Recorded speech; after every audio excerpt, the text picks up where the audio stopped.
Euzu billahi mineşşeytanirracim. Bismillahirrahmanirrahim. Elhamdülillahi rabbil alamin. Vessalatu vesselamu ala eşrefil enbiya'i vel murselin ve ala alihi ve ashabihi ve barik ve sellem ecmaîn. Amma ba'd ya ibadallah. Esselamu aleyküm ve rahmetullahi ve berekatuh. Allah azze ve celle hamdolsun bir daha yeniden bizleri öz zikri etrafında bir araya topladı. Allah azze ve celle bir araya gelməyimizi insanların hidayətinə vəsilə etsin. Bugünkü dərsimiz qardaşlar aclığın və sadə yaşamağın üstünlüyüdür. Biz bilirik ki Peyğəmbər sallallahu aleyhi və səlləm və ondan öncəki peyğəmbərlər və onların havariləri tərəfindən belə şeyə çox önəm verilir. Yəni bu bir müsəlmanın görüldüyü zaman həqiqətən də yaşantısı etibarı ilə bu müsəlmandır, bu gələn müsəlmandır deyiləcək səviyyəyə gətirib çatmasıdır insanı bu səviyyə, hansı ki bu şeylər, bu ünsürlər ki onların da başında nədir? Sadə yaşamdır. Sadə yaşam özündən bərabər aclığı da gərəkdirir. Yəni aclıq o demək deyil, sən ac qalmalısan, sən acından, taqətdən düşməlisən və yaxud da qabağına bir yemək qoyulduğu zaman onu yeməməlisən. Əslində belə bir şey deyil. Aclıq deyildiyi zaman, yəni ki, Peyğəmbər sallallahu aleyhi və səlləm və ondan öncəki peyğəmbərlər nəyə nisbət, nəyə isabət etdirilibsə, o kimsələr də ona isabət olunduğu zaman, o hallar, o bunun müqabilində Allah Rasulunun və əshab-ı güzünün göstərdiyi tavrı göstərməlidir. Yəni, içində bulunduqları halın içində bulunmalıdır. Həm feili olaraq, həm qövlü olaraq. Yəni, onlar necə dedilər? Abdullah ibn Məsuddan rivayət olunur ki, biz deyir, boykot dönəmində o qədər yoxluq çəkərdik ki, yarpaq yeyərdik deyir. Yarpaq yeyərdik və deyir, heyvanlar kimi deyir, kiçik baş heyvanlar kimi deyir, balaca deyir, təharət ehtiyacımızı, o əzanı özümüzdən kiçik deyir, gidərərdik də, yəni ödəyərdik ehtiyacımızı. Yəni, bu nəyin müqabilində olan bir şeydir? Bu, ot yeməyin, yarpaq yeməyin, yemək tapılmadığı zamanlarda mədiyə daş bağlamağın, əshabı, yəni insanlar bir dənə bağladığı zaman özü 2 dənə bağlayıb yenidən peyğəmbərlik rəngini ortaya qoymağın bariz nümunələri də bu kimi şeylər. Və Peyğəmbər sallallahu aleyhi və səlləmin yetişdirmiş olduğu bu topluluq getdikdən sonra, bu topluluğun dönəmi aradan qalxdıqdan sonra Allah azze və cəllə yerinə gələn toplumlar haqqında bu ayəti nazil edir. Rəbbimiz Məryəm surəsi 59-60-cı ayətdə buyurur, Əstəğfirullah. Və xalifə min ba'dihim xalifun əda'us salətə və təbə'uş şəhəvətə fəsəvfə yəlqavnə qayyə. İllə mən təbə və əmənə və amilə salihən fəuləikə yədxulunəl cənnətə və lə yuzləmunə şeyə. Onlardan sonra namazı tərk edib şəfqətə uyan bir nəsil gəldi. Demək ki, bu nəsil həmən o xeyirli 3 nəsildən sonra gəlmiş olan və yaxud da ilk nəslə isabət edən Peyğəmbər sallallahu aleyhi və səlləmin yetişdirmiş olduğu güzdə əshabdan sonra gələn və qarşılaşmış olduğu çətinliklərdə və həmçinin nəfsinin istəklərinə qarşı uduzduqlarından dolayı onlar nə eləyəcəklər? Onlar şəfqətlərinə uyacaqlar deyir. Allah azze və cəllə buyurur ki, və namazı tərk edəcəklər. Artıq namazın tərki nə deməkdir, qardaşlar? Artıq sən cənnətin ətrafını əhatə eləyən şeylərə talib olmaqdan çəkinir, cəhənnəmi əhatə eləyən şeylərə tabi olmuş olursan. Daha doğrusu talib olmuş olursan. Yəni onlara niyyətlərsən. Niyə görə? Çünki insanın nəfsini ödəyən şeylər ki, bunlarda bir masiyyət varsa əgər, o tam anlamıyla cəhənnəmə əhatə eləyən şeylərdən ibarətdir. Və Allah azze və cəllə buyurar ki, onlar namazı tərk eləyər, şəhvətlərinə uyduqlarından dolayı. Yəni, o qədər azğınlaşarlar ki, belə bir əzəmətli ibadəti tərk eləyərlər. Qaldı sadə yaşamaq qıraqda qalsın. Qaldı aclıqla mübarizə etmək, ona səbir göstərmək qıraqda qalsın. Şəfqətlərinə uyarlar, o qədər azğınlaşarlar ki, onlar namazı tərk eləyərlər. Namazı tərk eləyərlər, qardaşlar, belə bir mövzudur. Mövzudan bir balaca şaxəli qırağa çıxaraq deyirəm. Burada ümumiyyətlə imamlarımızın, alimlərin göstərmiş olduğu insanın həssasiyyətliyi durumu necədir? Onlar tamamını tərk edərlər məsələsi deyil namazı. Onlar namazlarına səhlənkar yanaşarlar. Onda tənbəllik eləyərlər və bir müddətdən sonra fərzləri tərk etdiklərindən dolayı daha doğrusu sünnətləri tərk etdiklərindən dolayı fərzlər onların əlindən çıxmağa başlayar. Demək ki, biz burada namazlarımızı əsli olan, fərz olanları sünnətlərlə qoruyasıyıq.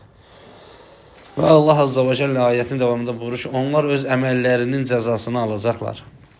Ancaq deyir, tövbə edib iman gətirən və yaxşı işlər görənlərdən başqa, onlar heç bir zülüm, haqsızlıq görmədən cənnətə daxil olacaqlar. Allah Azza və Cəllə bizləri ikinci zikr etdiyi zümrənin sakinlərindən etsin.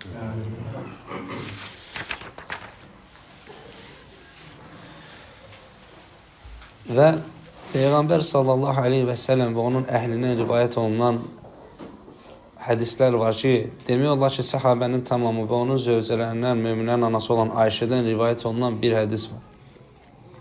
Ki, anamız Ayşə buyurur ki, radiyallahu anhə, Peyğəmbərin evindən, yəni Peyğəmbərin əhlinin olduğu evlərdən, bütün xanımların məskunlaşdığı evlərdən, ayrı-ayrılıqda, bu iki qarı əski olmazdı. Onlardan birisi xurmadır, birisi də sudur, deyə həmən hədisi tamamlayır. Yəni ki, Peyğəmbər sallallahu aleyhi və səlləm bəzi sahabələrə görə qarnından heç o, belə deyək, rəhmətəlil aləminin ağzından çox vaxt, yəni nadir hallarda görülənmiş ki, onun ağzından isti bir yemək geçsin. Nadir hallarda görülənmiş ki, o tazə bir ət yesin. Mən əslində bu dərsi incələdiyim zaman biz ümməti olaraq xoşlayırıq ki, Peyğəmbər sallallahu aleyhi və səlləmin daha xüsusi üstün vəzifləri necə? Yəni, bu insanlar bəzən dinlədiyi zaman dərsləri deyirlər ki, nə oldu ya Allah Rasulü Aleyhisselatü Vesselam ancaq elə acından ölən, ancaq Nəbinin yolun qırağında yatan və s. və ilə axır kimi məsəl üçün belə çarəsizlik simgəsi olan halların içində olub. Əslində belə deyil, Peyğəmbər sallallahu aleyhi və səlləmin özünə məxsus halları var ki, Nəbi Aleyhisselatü Vesselam bunu bildirəndə deyir ki, heç bir Peyğəmbərdə olmayan bir vəsf var məndə ki, hansı ki, kafirdir, kilometrlərlə uzaqlıqda adımı eşitdiyi zaman qorxu düşər qəlbinə, qorxmağa başlayar, adımı eşitdiyi zaman. Yəni, bizim Peyğəmbərimiz aciz, cılız falan belə bir şey olmayıb. Sadəcə olaraq bu onun, bu yoxsul dönəmlərdə göstərmiş olduğu səbri şücaətdən bəhs edən bir mövzudur. Ki, biz ümməti olaraq bizə biraz aclıq, biraz susuzluq, biraz yoxsulluq, biraz yaxın sevdiklərimizin itkisi isabət etdiyi zaman biz hansı halın içində olmağımızı bilməliyik, necə davranmağımızı, necə içimizdə olan hala necə belə deyək, tarıma çəkməyimizi bilməliyik. Və Allahın Rasulü Aleyhisselatü Vesselam daima, baxın elə bir şeydir ki, daima ilin, ayın müəyyən vaxtlarında təkliyə çəkilərdi, inzivaya çəkilərdi. Və bunun bərabərində, bu hallarında öz həyatını, bunu niyə zikr edirik indi? Bu əslində dərsin bir parçasıdır, çünki dərsi anlamaqdan dolayı. İnzivaya çəkilərdi, təkliyə çəkilərdi. Bunu niyə görə eləyərdi? Bunu ona görə eləyərdi ki, Allah Azza və Cəllənin onun üzərində olan nemətlərini haqqı ilə zikr etsin və fəhm etsin və fəhm etdiyi şeyi sədrinə sirayət etdirsin, yəni axıtsın onu, içinə axıtsın. Və qardaşlar, həqiqətən buna bugün hamımızın çox ehtiyacı var. Həqiqətən çox ehtiyacı var. Amma bir yerdə, məskəndə, amma bir yurtda, amma bir evdə, amma nə bilim, günümüzdə mağara söhbətindən söz belə edilə bilməz deyə düşünürəm. Yəni, hər hansısa bir yerdə inzivaya çəkilmək lazımdır. Birisi nəyə görə lazımdır? Bax, bugün bu vaqiyyədə, bu şərtlərin arasında, qardaşlar, bu şərtlərin arasında edə biləcəyimiz Allahın izinlə biri var. O da gecə. Gecəni dəyərləndirmək. Gecəni dəyərləndirmək. Allah Azza və Cəllə buyurur ki, gecəni oyun əyləncə ilə və asudə vaxtla və əlavə, yəni yetəcək qədərindən artığı ilə istirahətdə keçirdən insanlarda mömin vəsfi yoxdur. Bir insanda da mömin vəsfi yoxdursa, demək ki, bunun ziddiyyəti var, əksi var. Yəni, Allah qorusun. Ona görə diqqətli olmaq lazımdır. Biz baxmalıyıq ki, bizim gecələrimiz necə keçir. Biz baxmalıyıq ki, biz həqiqətən bizə Nəbi sallallahu aleyhi və səlləmin buraxıb getmiş olduğu bu məktəbin nə qədər tələbəsi ola bilirik. Başdan nəfsimdən sonra qardaşlarım olan sizlərə deyirəm, gecəni dəyərləndirmək lazımdır. Allah Azza və Cəllə Furqan surəsində buyurur ki, Əstəğfirullah, "Vəllezîne yebîtûne lirabbihim succeden və qiyâme." Onlar gecələrini səcdədə və qiyamda əda eləyərlər. Həm səcdədə olarlar, həm qiyamda olarlar. Və bu kimi halların sonrasında, yəni gözəl bir namaz qıldıqdan sonra oturub Rəbbinlə danışmalısan. Əlini aç və yaxud da açma. Bir yerə bax və yaxud da baxma. Rəbbinin önündə yəqin ol və Rəbbinlə danış. Halını ona ərz elə. Vallahi ki, ondan gözəl dinləyici və ondan gözəl dərman tapa bilməyəcəyik heç birimiz. Və bunun bərabərində sonrasında daxili mühasibət aparmaq. Daxili hesablaşma. Mən nə edirəm? Mənim missiyam nədir? Qayəm nədir? Mənə yüklənmiş olanın altında əzilirəmmi? Yoxsa onu daşıya biləcəmmi? Yoxsa ümumiyyətlə umursamazlıq mı eləyirəm? Laqeydlik mi eləyib onu kürəyimdən mi boşaltmaq istəyirəm? Yəni o yükü kürəyimdən atmaq mı istəyirəm? Bunların daxili mühasibətini eləmək lazımdır. Möminlərin xəlifəsi Ömər radiyallahu anh buyurur ki, gözəl bir söz deyir ki, ölüm sizə gəlmədən öncə nəfsinizi öldürün. Sonra buyurur ki, hesabat çəkilməzdən öncə əməllərinizi özünüz hesabat çəkin. Və sonra deyir ki, xeyriniz və şəriniz Allahın mizanında dartılmadan öncə xeyrinizi və şərinizi özünüz dartın. Bu zaman deyir, sizin üçün artıq bir şeylər asanlıq gətirərsin həyatınıza. Qulun özü, insanın özü baxmalıdır. Mən nə qədər sadə yaşayıram, mən nə qədər təvazükaram, mən nə qədər kibirliyəm, mən nə qədər dünyaya və onun içindəkilərə meyl edirəm. Allah Azza və Cəllə bu dünyanı ona görə zinət eləyibmi ki, bu ölümü və həyatı ona görə yaradıbmı ki, mən bundan həzz alım heyvanlar kimi, sonra da ölüm torpağa qarşım, çürüyüm, çıxım gedim. Yoxsa bunun içində bir əmma var. Hansı ki, o əmmanı mənə bəyan edən bir kitab var və bu kitabla yola çıxdığım zaman ona əməl edərəmsə, əgər o yolda, ondan üz döndərmərəmsə, əgər mən qurtulanlardan olacam. Allah Azza və Cəllə dünyanı bizə çatdırdığı zaman buyurur ki, "Əl-məlu vəl-bənunə zinətəl həyatid dunya." Mal da, övlad da dünya həyatının zinətlərindəndir. Allah Azza və Cəllə buyurur ki, "Əlləzi xalaqal mevtə vəl-həyətə liyəbluvakum əyyukum əhsənu əmələ."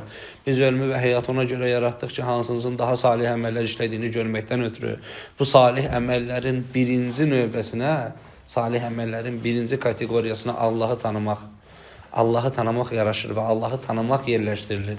Sən Rəbbini tanımalısan. Rəbbin kimdir? Sən onun nəyisən və onunla sənin arandakı münasibət nədir? Onu tanıyandan sonra Allah Azza və Cəllə Nəbi sallallahu aleyhi və səlləm onun dilindən buyurur ki, onun sözlərini çatdırdığı zaman belə desək, buyurur ki, Allah öz neymətini qulunun üzərində görməkdən şad olar, sevinər. Öz neymətini qulunun üzərində görməkdən sevinər. Qulu qoy qəşəng giyinsin. Qulu gözəl giyinsin. Ən gözəl neymətlər elə müsəlmanlar üçündür. Ən xeyirli minik müsəlman üçündür. Allahın mülküdür. Allah istəməzmi ki, qulu ona çatsın? Sadəcə olaraq qul bunda tasarruf sahibi olmalıdır. Yəni, qardaşlar, biz iman eləmişiksə ki, وَلِلَّهِ مُلْكُ السَّمَاوَاتِ وَالْأَرْضِ Göylərin də, yerlərin də mülkünün sahibi Allahdır. Biz iman eləmişik ki, o dilədiyinə genişləndirər, dilədiyinə daraldar. O zaman nə deyəcəyik? O zaman deyəcəyik ki, eşitdik və itaat elədik. Yaşadıq və təsdiq etdik. Bundan o tərəfəsi yoxdur bizim üçün, ya Rabbi. Və sadəlik. Bir dənə hədis deyəcəm. Allahın izindən hədisin bir yerində saxlayacağım, elə anlaşılan tərəfi deyil orasıdır. Bir Arabi gəlir. Yəni bizim dilimizdə desək bir bədəvi, çöl ərəbi. Sürətli addımlarla gəlir Məscid-i Nəbəvinin eşiyinə. Eşiyinə gəlir, görür ki, Allah Resulü Aleyhisselatü Vesselam və sahabə-i kiram radiyallahu anhum cəmiyyən oturublar. Və yüksək səslə deyir ki, Muhammed hansınızsınız? Baxın, məsələ də burasındadır. Bir ayrı seçkilik yox idi. Bir fərqlənmə yox idi.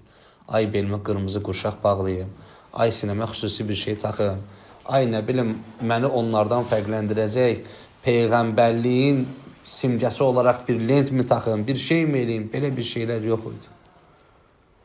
Gəlir və görür ki, hamısı bir qədər, belə deyək də, baxımlıdırsa, geyimlidirsə, onların içində birisi daha məsəl üçün, onların baxımlı olmasından dolayı özünü bir adım daha geride saxlayıb.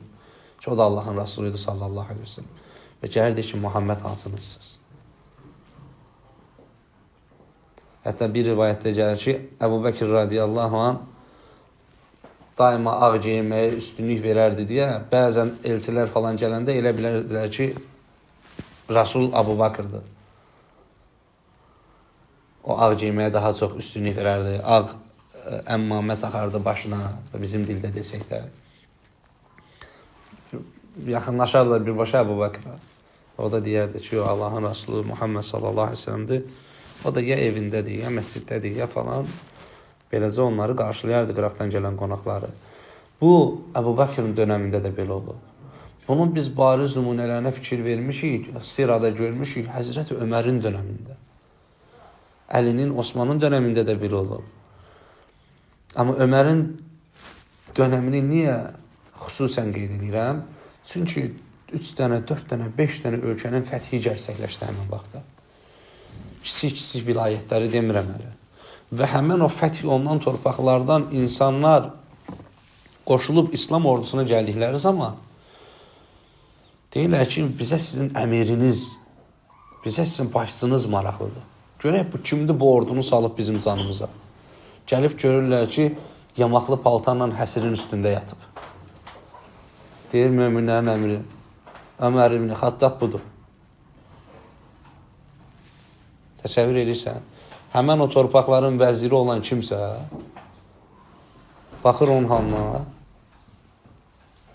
deyir, bizim sarayın işçilərində sarayın heç işçisi belə geyinmirdi, deyir. Budur mu həqiqətən əmir? Demək ki, onlar öz rənglərini libasları ilə göstərmirdilər. Onlar öz rənglərini əxlaqları ilə, imanı üstünlükləri ilə göstərirdilər. Hansı ki, Əbu Ubeydə bin Cərrah deyir, Fələstinin fəthi zamanı deyir ki, sizin hamınız niyə belə geyimsiz? Deyir, buradakı insanlar belə geyinməyi xoşlayırlar, belə geyinən adamların sözünü dinləyirlər. Yerdən bir ovuc torpaq alır, səpir üzünə. Deyir, Allah sizə rəhm eləsin.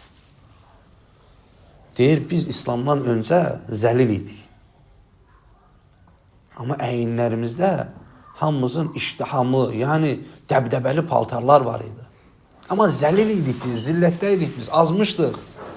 Allah Azza və Cəllə bizləri İslamla izzətləndirdi. Əgər biz yenidən, deyir, izzəti, İslamı bıraxıb da başqa bir şey də axtarsaq, qorxun ki, Allah bizi yenidən zəll edər.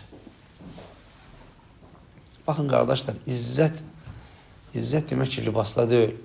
İzzət günün bütün saatlarında qarnının tox olmasında deyil. İzzət müəyyən qidalar qəbul edib xoşbəxtlik hormonunu artıraraq hər yerdə gülmək deyil.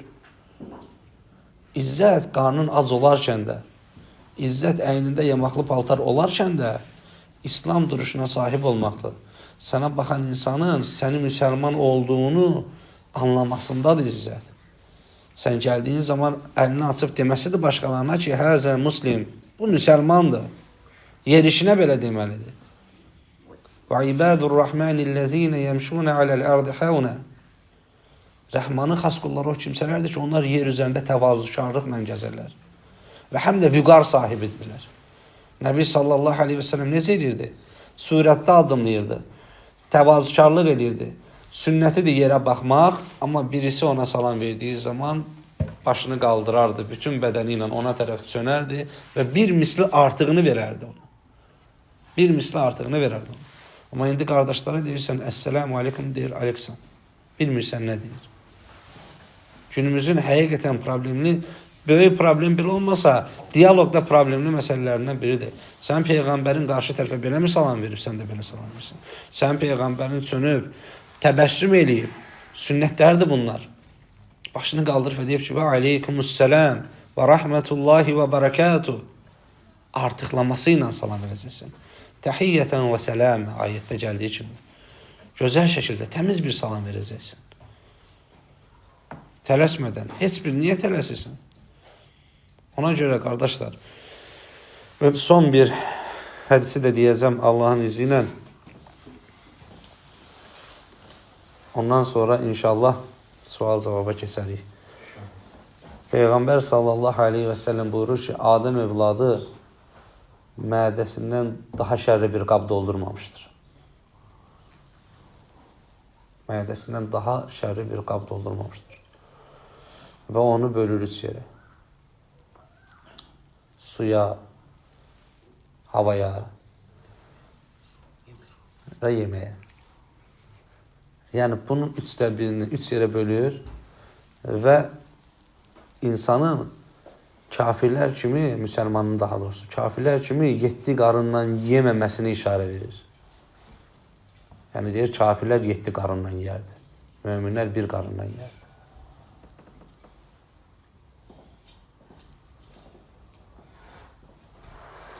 Allah Azza və Cəllə bizləri möminlərin vəsiflərinlə vəsiflənən qullarından eləsin. Amin. Allah Azza və Cəllə insanları bizləri gördüyü zaman bu gələn müsəlmandır deyən qullarından eləsin. Amin. Və Rəbbimizdən niyazımız odur ki, insanlar bizə baxdığı zaman Allah'a xatırlasın. Amin. Allah Azza və Cəllə mustazab olan ümmətin dörd bir yanındakı qardaş və bacılarımıza yardım eləsin. Amin.